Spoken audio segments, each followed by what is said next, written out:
Okay. I can identify what is right and build my life around it and make sure that I become a voice of a voice for a new generation. And I believe that's how it works. And that's what I've done personally in my own life. I had a very rough life growing up. Yeah. I was sexually molested when I was 6 years old.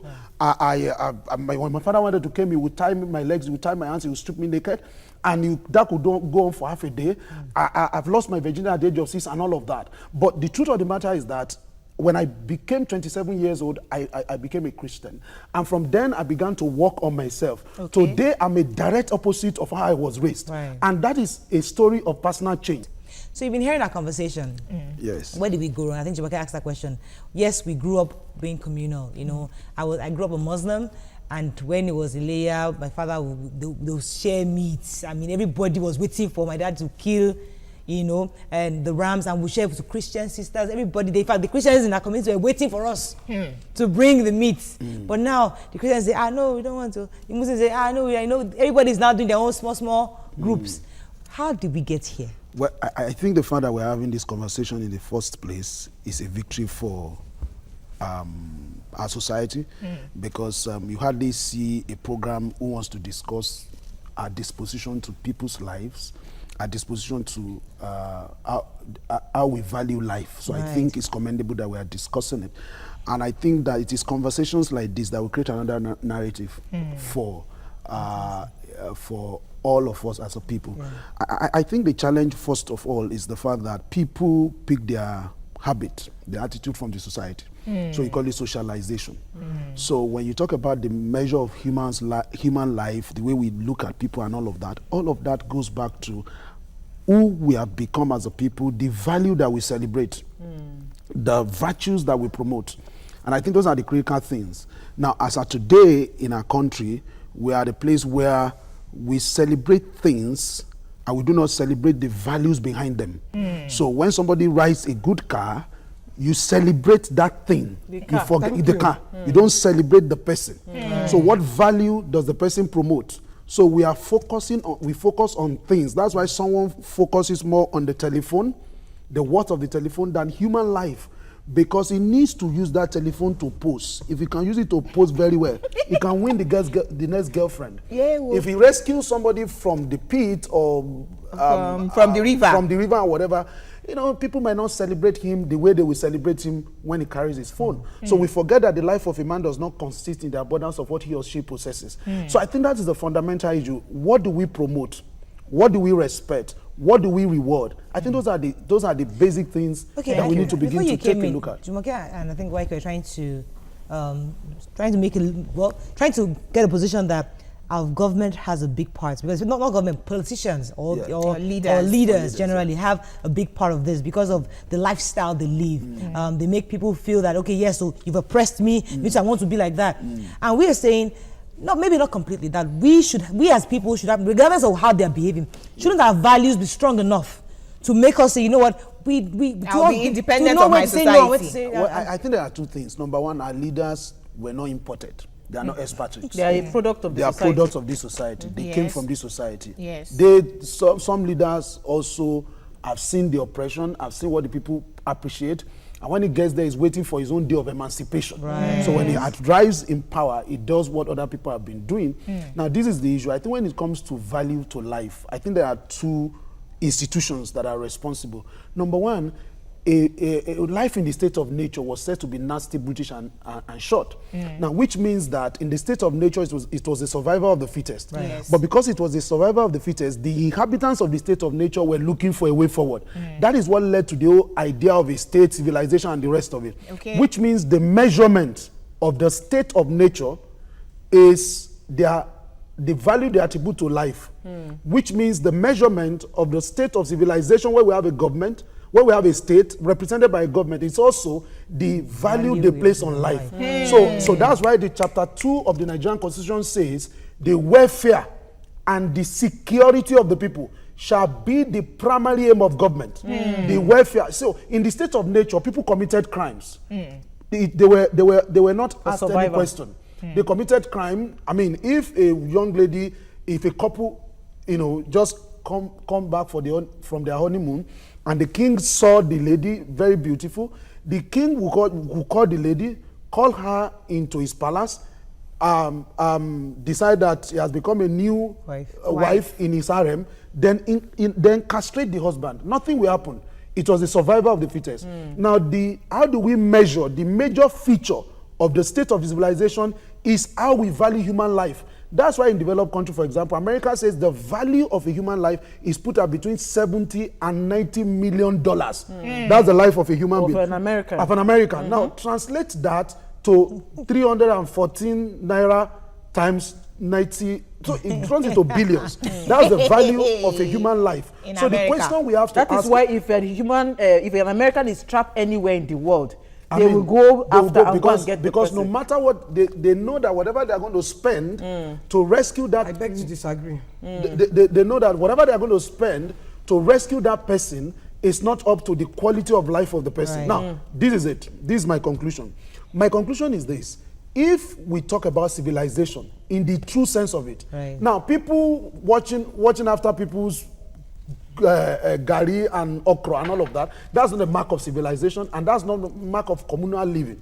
Because the truth of the matter is that at the level of our communal living, as of today, we are here to invent a plane. As of today, we are here to go to the moon. As of today, we are here to do things that make people's life better. So this is the point. For me, going forward, I think that why government has a responsibility. So the question we must ask is that what is the investment of government in the life of an average Nigerian? When 10.5 million Nigerian children are out of school today, Nigeria holds the world record of the number of children that are out of school. Nigeria is responsible for 50% of the children that are out of school. Okay, so I think I have a call, but why wanted to come in for a second? Answer your call because... Hello, morning, are you there? It's going to be long. Hello, good morning. Morning, go ahead, please. Yeah, Ajomani Taiwo from Mafuluku. Good morning, go ahead. I want to contribute. I really appreciate your program. I don't miss it. Thank you, morning sir. and night. But Thank then, you, that sir. by the way, I must tell you, we have lost our value system. Our religious body, they are not helping in this situation.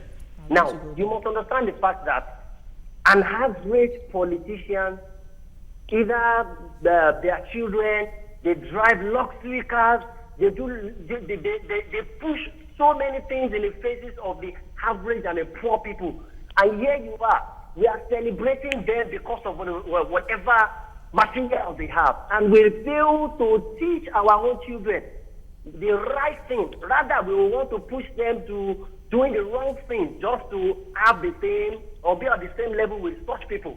Now, don't let us forget, the killings in the East is still not far from the fact that they celebrate such people that come to build church with whatever means they get money. Thank you very much. Yes. I was going to, first of all, tell you that Africans were very civilized before slave trade. Before slave trade, when the early Oyinbos came here, the Greeks, when they came here, they met Benin City, a civilized city. What has made this your state of nature that you are talking about is slave trade. Never ever forget that Africans, 500 years, they killed Africans. They took Africans across the ocean. Today, 1 million people will die in the north. No foreign whether it's CNN or BBC or whatever, we'll talk about it. They do measure. 19 people or 10 will die in Paris or in London. We will not rest. We will not rest. That is that civilization that we are talking about. So excuse me, they have taught us not to value our lives. No, I don't agree. All right. So let me tell you, we argue this argument. Wait, hang it up. So why do you believe that it's the West that actually put us in this state? Yes. Can I respond? Yes, please. Can I quickly respond? You see, I've read African history. I've done that for 28 years. I'm aware that it is said that civilization started from Africa. When we read books like The Destruction of Black Civilization by a man called Chancellor Williams, who said an old man came and said, where are the people of Shoma? A voice answered that they have died. If a people die, why did they die? Because they forgot their history. A people that forget their history will surely die. Now, the least country... They must forget their history. Now, this is the issue. The least country that one independence in Africa is more than 50 years old, the least. Yes. Now, we recognize the crisis of the slave trade. Yes. We recognize the colonization that happened. Countries like America were colonized. Different India. countries were colonized. At the end of the day, our destiny has been in our hands for 50 years. Thank you. The question is, if we continue with this argument that slave trade is slave trade, so we continue, it means that we will It's remain people like like you this. that will not let Africa no, you see, progress. this is the question. No, It but we means have that, had- excuse me, it means that we are going to continue like this, keep heaping blame, and we continue the blame game, and the world has left us behind. So where does that leave us? Where does this argument? How old are you? Now, How old are you? Let me first answer that question. Okay, hang it How there. old are you? Excuse me. No, because Hang you're it talking there. about 50 years. Excuse How me, old are madam. you? I think the point is Excuse that me, madam. The life of a human being hang is not right more here, than 90 right years here, now. Right here, hang it there. I think the point is is the that issue. I think we're saying the same thing. We're not. Actually. No, we're not saying the same hang in there. What I'm getting from you is that what slave trade has done, we all see and we have evidence of it. Yes. What you are saying, we've had 50 years to After rectify slave it. trade. after that, To rectify it countries after have been independence. colonized. So we are both. Excuse me. we are all. How we are both. long is America's independence? So this is the question. How long 200 is America's independence? over 200 200 years. So this is the 200 question. years. No, I need to face you. Yes. America's independence is 200 years. Yes. A life of a human being is not more than 90 years. Yes. Slavery was for 500 years. So Yes. that means that was like 50 generations. So this is the issue. Okay, This so your and I'm saying argument. Okay. if pata you are 50. Now this your argument. why you hanging there? Now Why- this why- your why you argument. hanging there? This your argument. Why hanging there? Where does it leave us as Africans? Right. Where we keep heaping blames. Now Nigerian African leaders have done more havoc to Africa than slave trade could have done. I agree. Now when somebody as one man in Nigeria, as a one person, has stolen billions of dollars Right. because she was a minister for oil and gas. Right. And nothing was for done. petroleum, nothing was done. Now this is the question. How much did we lose to slave trade? We've been in charge of our life. Now, we must recognize the impact of slave trade. We cannot take that away. Right. And people have spoken about reparation and the rest of it, and the likes of MK Abiola led that crusade to say Yeah, we you needed can never be on the reparation. same page. But this is the question. After slave trade, Right. that we have been in charge of our lives as a people in the last. What have we done? The question is now, if we are going to talk about America has had independence for 200 years, we agree. But the question is that if we have had our own independence for 50 years or thereabout, what are the vestiges of progress? Foundation. Now, what are the foundation of progress? You see, I've read books like How Europe Underdeveloped Africa. I've read books like of White Face Black Mind by a man called Walter Rodin wrote How Europe Underdeveloped Africa. A guy called so many books that have tried to show us what happened. Yes. The dying colonization. Right. By Frantz Fanon and all of those books. Go and read Those Black books, Man of the Nile. those books showed us we in are- clear we way. all- we are- Now I- this is the issue. Let me conclude. This is my conclusion. I do not discount Right. the impact of slave trade. Fantastic. Which- Which, which notes, no, which this is is what the issue. I want to like you to This is understand. the issue. It's not discounting This is that. the issue. The issue, therefore, is after slave trade, Right. What next? what's next? The people who gained independence for Nigeria, what foundation What did blueprints they they put put to the together? place? Remember, India was a colonized country also. Yes.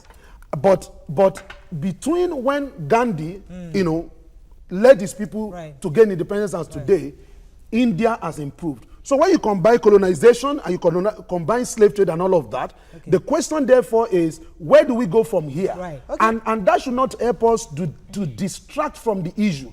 I think there are two issues here. Yeah. Number one, the disposition of government. Number two, our disposition as a people. The Thank people. you. Yes. That's where Let's take I'm a happy. break. When we come back, we'll continue this conversation. Hopefully, take I your calls can't agree. and takes. I must We'll be answer right this back. man.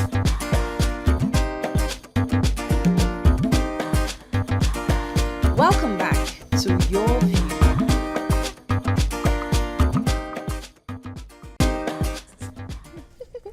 Thanks for staying with us. All right. So, Tweets. Ugochi Nsofo says, history of slave trade era is way past. We are in charge of our lives, and the leadership from the 90s to now messed us up. That's what from Ugochi is saying. Then Spontaneous says, What about from the 60s? Did you mess a us up life in the is 60s? definitely worth little or nothing in Nigeria. So sad. Rituals take place as if it is it's right. Such a pity. Somebody was saying that we worship money and material things without making findings about the root of such wealth. Yes, okay. Sodiq says the Western countries taught Africans to be materialistic. They supported despotic leaders in African countries. Thank you. Mezu says, Very correct person. Auntie Yeni, they vex. This situation is annoying indeed. Kayode says, Mama Waiki on fire. For real says, we worship money and material. Skittish Money says, loss of our values came from the inequality gap. I had a first-hand experience when I went to Ilorin, having lived in Port Harcourt. And he says, sorry, your guest is right. We have time to fix things. Since our leaders are now, he thinks the leaders are now the problem. Kayode says, life is cheap here. No premium is placed on it. Our nation's leadership has failed in the discharge of responsibilities. Morning, are you there? Adesina, are you there? Good morning. Morning, thanks for calling. Go ahead, please. Please, this is my first time of calling onto the program. Welcome. I want to appreciate Auntie Yeni's angle to the issue. But the truth is, before the white man came to Africa, what your guest said was true. Because the Orbans, that's the history we were taught. They were doing things with impunity. Nobody was checking them. Everybody's views. So when the white man came, they found a fertile land for slavery. So it was not the fault of the white man to have tried with slavery in Africa. It was right there with us. People were using their children to borrow money in the past. Or are you not aware of that? All right. Yeah, I want to ask a question based on what Additional is saying, because while we were talking during the hot topic, that was my own argument. Sorry, Jumoke. That was my argument that, you see, yes, we understand that these things are there. All the arguments are valid, leadership and all that. But there is a place where these things find a breathing ground. And that's what Additional was saying. Even when the white men came, of course, they saw a very fertile ground to carry out whatever agenda it is, if we agree with that they have an agenda. So how do we now, flip that? How do we change the mindset of the people towards valuing the life of, the average Nigerian? Valid question. But I was going to chip in the part of even the religious leaders that we listen to. Their God is not a poor God. And you not having a big house or a big car, you are a poor person. So even when you go to church, you are already thinking in your head, how do I acquire wealth? Because some churches, I don't know about most, will put that billionaire in front. So you, the poor person farming and just you have 2 tubers of yam that wants to come and do Thanksgiving. When you see that person being appreciated more than you, you also want to do what is needed to acquire wealth. So the valid question of how do we change our value system back to appreciating life rather than material things? Well, I think I don't want us to lose sight of what the issues are. Yeah. Whatever conversation we have, we must be looking at way forward. Yes, because whatever discussion we have that does not lead us to improving things, I don't think it's going to it's value for time. So for me, I think the issues are very clear to me in my mind.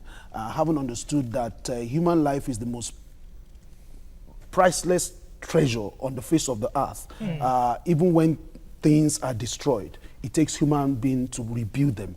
Human beings have been to the moon. They've rebuilt nations. They've done wonderful things. Mandela lived in this continent, and he was celebrated all over the world because he had a different mind, a different approach, a different perspective to things and to life.